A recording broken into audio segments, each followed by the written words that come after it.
you book nerds, and welcome back to the Lucid Nightmare.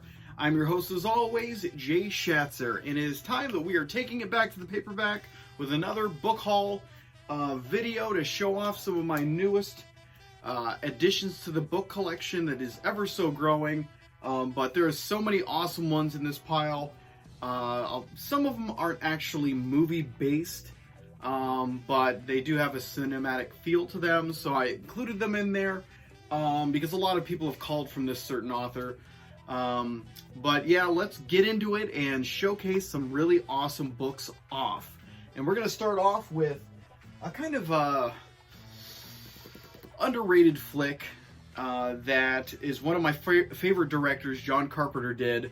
But he did a movie based off a novel, and the novel is Vampires. And this one is it is a guilty pleasure of mine that not a lot of people talk about, but I think John Carpenter did an amazing job on the film. James Woods in the main role is a badass and awesome, and it's just a really fun flick, and I'm interested to see if the novel is any kind of different from what John Carpenter brought to screen. But it's a novel by John Steakley, and of course, like I said, John Carpenter made an adaptation of this one into cinema form, and it's pretty cool. But yeah, I mean, nothing much to say about this edition.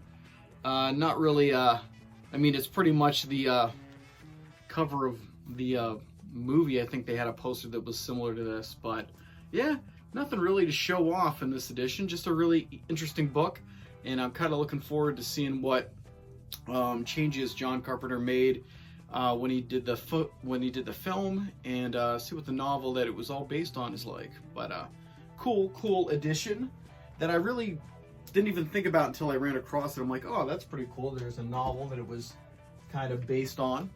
But up next is a really awesome film that is just, it's one of my favorite kind of fantasy films with the Ray Harryhausen effects and stuff like that.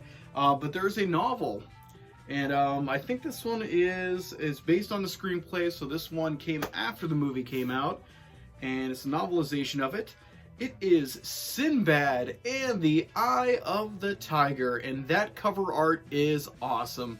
That's one of the main reasons I love collecting these kind of movie novelizations and movie tie-ins, is because they have a lot of awesome artwork, especially the older you go back in the movies. They really knew how to bring your eye to what they want you to see and kind of entice you to see what's inside the book or the movie. And this is one of those ones that really is awesome. You got all the different creatures and stuff that Sinbad encounters and his crew encounter. And yeah, this is just an awesome book. I'm really glad I picked this one up for the collection, and I'm looking forward to kind of reading it to see what's what they carried over from the movie into this one, and if there was anything in the screenplay that they kind of left out.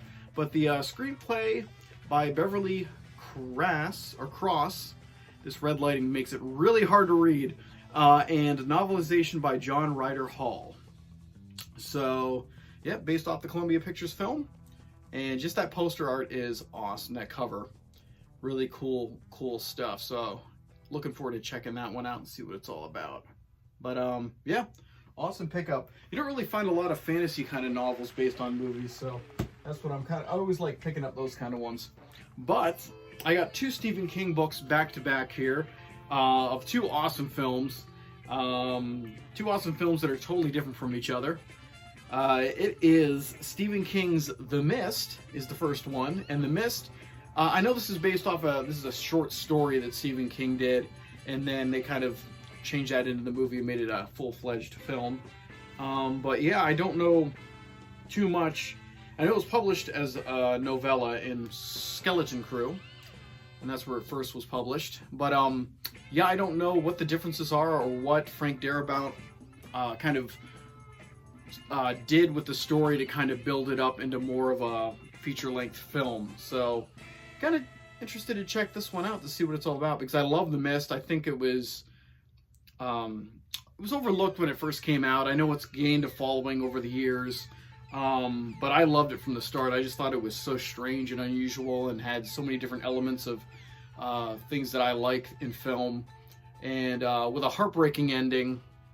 But yeah, it's just a really cool film with a lot of awesome characters, and I'm wondering if those characters are in the novella.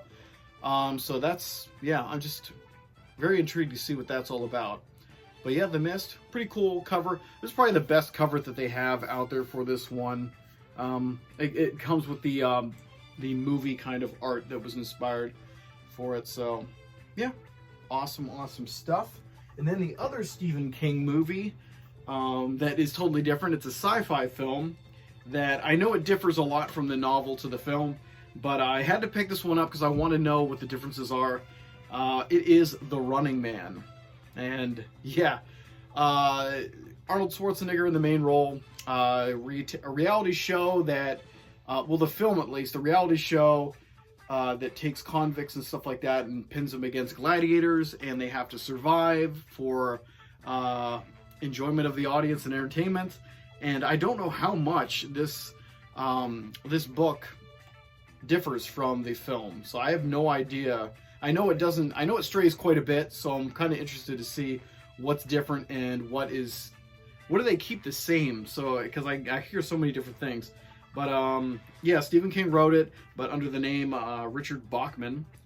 But yeah, this is the actual story. This isn't based off a screenplay of the movie or anything. So this is the original Stephen King story that kind of inspired the film. So yeah, it's gonna be something to check out. So I gotta make time sometime to sit down and read this one and see what it's all about. But yeah, The Running Man. So two an Arnold Schwarzenegger one, and then the one coming up next is another Arnold Schwarzenegger film that this is based off of.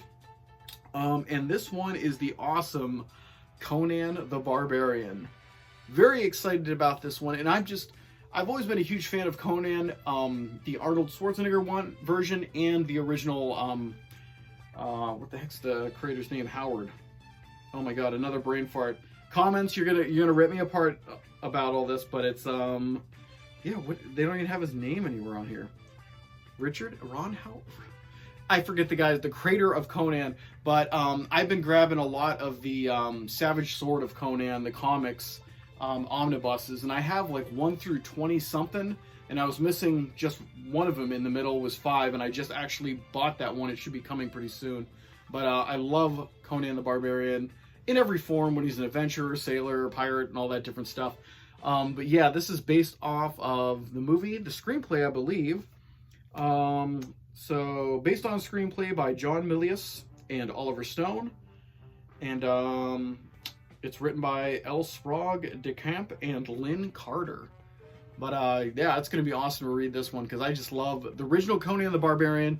Is badass. It's one of those perfect kind of fantasy barbarian films that they tried so desperately to kind of capture in Italy and in the US after the success of Conan, but they never could capture the magic that they were able to cull from this movie. But yeah, I know Conan the Destroyer, people don't like that one that much, but I always thought it was fun and enjoyable. I know it pales in comparison to the original, but and I know they toned down a lot of the violence and kind of made it more of a family-friendly kind of thing, but still love it. But this one is badass, and I'm really looking forward to checking this one out. And I want to start picking up the novels of Conan too. That I know they have a whole line of them, but I'm gonna probably be kind of tracking those ones down over the years and adding them to the collection. But Conan the Barbarian. But we'll round it out with a lump sum of them. I bought 4 books that are all based off of an author and his works. So is the H.P. Lovecraft kind of segment of the video. But I picked up H.P. Lovecraft's At the Mouth of Madness. These are all weird, freaky covers, by the way. And then The Tomb, another weird, freaky cover. The Shuttered Room. That looks like a Garbage Pail Kid. And then The Lurking Fear.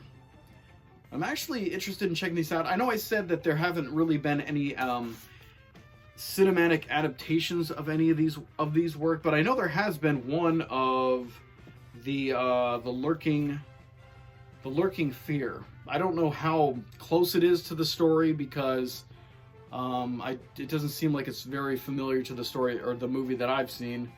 But it also, well, none of the other ones, but I know that a lot of people and filmmakers have pulled from H.P. Lovecraft with the Cthulhu lore and all that stuff. But I read, out of all these ones, I've read this one so far, Out at the Mouth of Madness.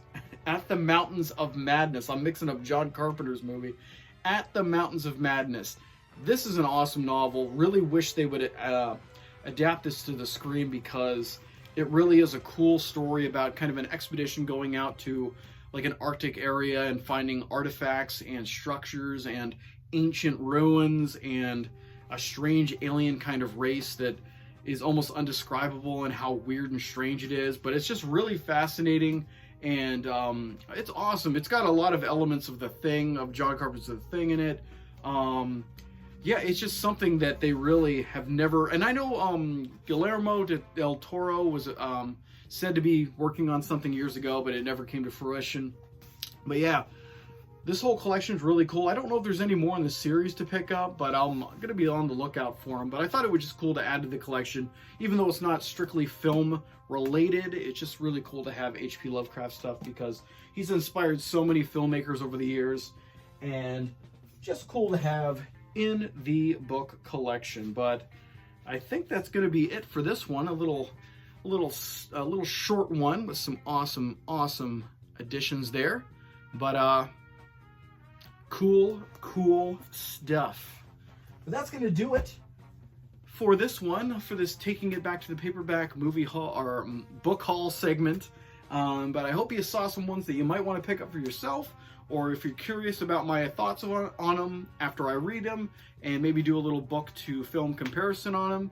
I'm always up for that. I got a whole bunch in line to do, but I just haven't got around to it because I'm trying to churn out different movie reviews, because I know the movie reviews are probably the most watched thing on the channel and what a lot of people come to see. So I'm trying to stay consistent on those ones because it's easy to do these movie haul videos and book haul videos and all that stuff because it doesn't have a lot of editing and things like that. But yeah, hope you're enjoying it. I'm living the life, having a great time with all these movies and books and cinema goodness. So yeah, I'll see you guys later, and I'll see you at the next Lucid Nightmare.